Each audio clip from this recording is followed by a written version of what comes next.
মানুষের তাকদীরের কোনো চেঞ্জ হয় না। আর তাকদীরু লা ইয়ারুদ, তাকদীরের কোনো চেঞ্জ হয়? মহাবিশ্ব সৃষ্টির 50,000 বছর আগে আমাদের তাকদীর লিখে রেখেছে কে? এই তাকদীরের কোনো চেঞ্জ নাই। এজন্য আমরা বলি খাইরিহি ওয়াল কদর খাইরিহি ওয়া শাররিহি মিনাল্লাহি তাআলা। এই তাকদীরের ভালো হোক চাই মন্দ হোক সব লিখে রেখেছে কে? এটার কোনো চেঞ্জ নাই, এটার কোনো সাধারণত রদবদল নাই, এটার কোনো পরিবর্তন নাই। আত-তাকদীরু লা ইয়ারুদ্দু ইল্লা বিদ-দুআ।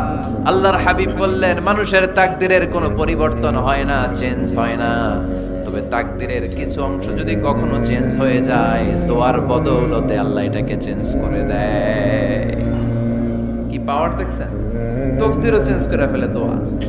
তাকদীর চেঞ্জ হয়ে যায়। আমরা প্রায় শুনি মুমূর্ষু রোগী, ক্যান্সারে আক্রান্ত, বাংলাদেশের সবচেয়ে বড় ডাক্তার